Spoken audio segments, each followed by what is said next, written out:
Carla Flahiatu and good evening. Welcome to tonight's Bulletin of News. Leading tonight, a medical emergency required the services of an air ambulance to transport a critically ill patient to New Zealand last night. An air ambulance arrived at 9:30 last night, departing at around 10 minutes to midnight. The air ambulance was called in to medevac a female patient to New Zealand for medical treatment. According to family, the patient went into surgery earlier this morning and she remains in critical condition. BCN News was informed earlier today of a press statement from the Health Department, but as we roll this bulletin, the statement was still pending. A statement from the Justice Department received yesterday advised that the Niue High Court, scheduled for November, will no longer be convened and has now been postponed. According to the statement, this sitting is one where usually a judge based in New Zealand will travel to Niue to preside over matters listed for hearing in the civil, criminal and land divisions of the Niue High Court and also the Coroner's Court. However, the travel restrictions and the quarantine requirements for the prevention of COVID-19 has affected these arrangements, and it is no longer feasible for the judge to travel from New Zealand to Niue for the High Court sitting in November. The Department of Justice and the Chief Justice of the High Court are working to put in place some measures to ensure that the work of the High Court can be progressed in the best possible way at this time. The President of the National Sports Governing Body, NISCA, Mr. Mauro Talangi, has weighed in on the leadership debacle of the Niue Rugby Union. Mr. Talangi provided his comments on the issue through a letter dated on the 9th of September. BCN also received a copy of this letter in which Mr. Mauro Talangi says that he prefers everyone to exercise good and common sense approach towards a solution until such time as when the council and the new executive is voted in come February 2021. Mr. Talangi's letter also quoted from the Niue Rugby Union Constitution with reference to the legitimacy of the village clubs, calling into question the validity of their membership in the NRU. Mr. Talangi citing the requirements under the Constitution that each of those clubs must be an incorporated body, submit a copy of its constitution, report the club's officers, and must submit to the NRU Secretary its annual presidents and financial reports. According to the president of NISCA, if these requirements are not met, then there is no ground to call a special meeting. BCN News understands that most of the council members or clubs have not been up to date with the payments of their annual fees. The petition calling for a special meeting by the members of the council was delivered to the Secretary of the NRU, Sydney Louis, dated 4th September, and was to address the vacancies within the executive of the NRU.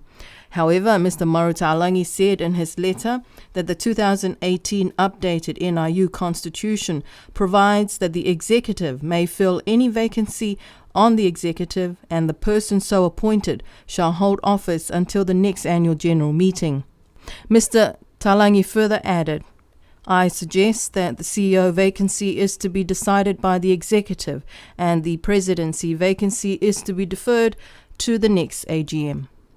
BCN News was able to get a copy of the NRU 2018 updated constitution, which was tabled with the Justice Department last week on the 8th of September.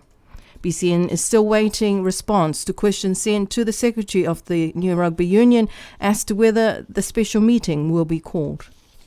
Using specially produced video on whale watching regulations in Niue was the focus of a combined workshop between Niue Ocean Wide Project and the team at Fisheries Niue.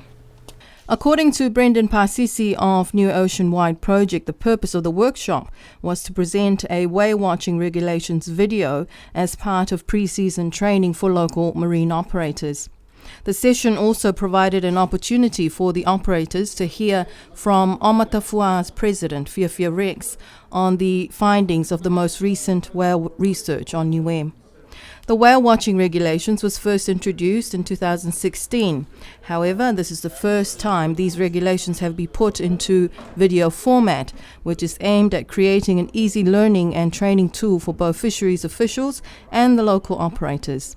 The regulations in this audiovisual format will also be very informative for the general public to appreciate the rules in relation to whale watching in Niue. According to Brendan Pasisi, this forms part of a number of recent events and activities to create greater awareness and information about marine-based activities in Niue. Over the past few weeks, there were activities involving the children of the 2 schools on the island, and also opportunities for the women and youth from the village communities to experience the marine-based activities such as fishing. Quality care training is part of a training program for 11 nursing assistants at the aged care facility at the Niue Fo Hospital. The training is to upskill the nursing assistants to be able to provide quality care for the elderly. This is their 3rd year, and they are now working on completing level 3 of the course. According to their trainer, Mrs. Maliniwe Hasini, the course is to upskill the carers to providing quality care for the elderly on the island. This program is about training the caregivers, the health workers. The caregivers are already trained on other aspects of health area, but they really need to hone their skills about or step up on how to look after our elderly people, because Niue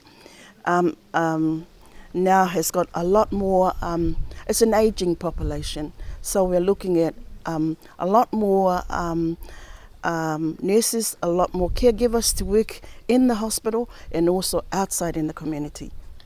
Part of the quality care program includes a specially built garden patch for one of the residents of the facility.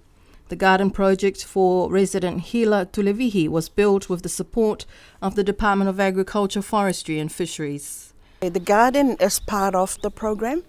For the level 2, we started small because Hila hasn't been in the garden for so long, and he hasn't really sort of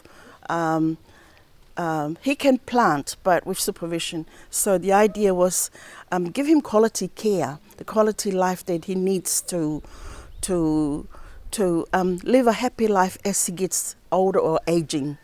The level 3, I must say, I had to say thank you to Def, to Natasha, and Poi, and also Brandon, for doing this and volunteering to come and do a garden for Hila, and also for the staff to help Hila to plant, and also to perhaps one day Hila can sell his produce out to the community, down to the market, and that's the whole idea. So he knows where the plants go to, from there to the market, and he gets a little bit of money for it. So the idea is quality care.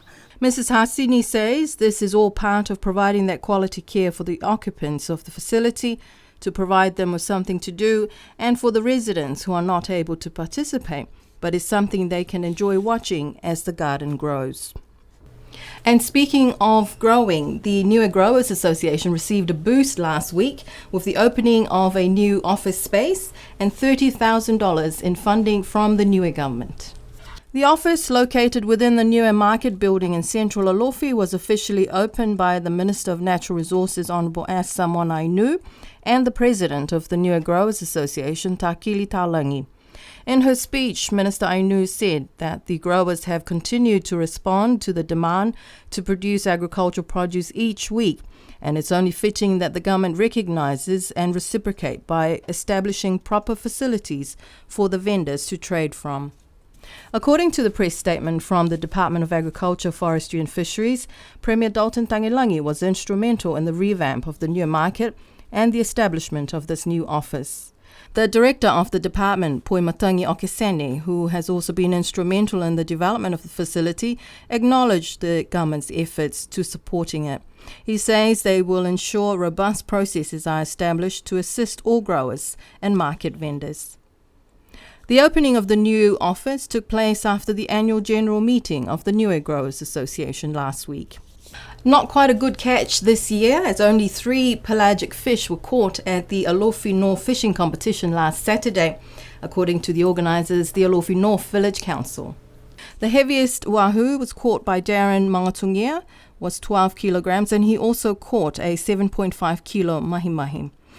Boy Okesane caught the only yellowfin tuna at 11 kilos. However, the bottom fish category was quite plentiful, with the heaviest single bottom fish, which prize went to Falepoi Misileki for his amberjack at 12.1 kilos. The second heaviest combined catch in this category went to Clayton Viliamu with 11.9 kilos of bottom fish, and the third prize went to his younger brother Floyd Viliamu with 8.3 kilos of bottom fish. The Alofi North Village Council says that all prizes will be distributed on the 26th of the month at the village prize giving evening. And that's our bulletin of news today. Join us again for our Wangahau bulletin tomorrow night. Until then, good night.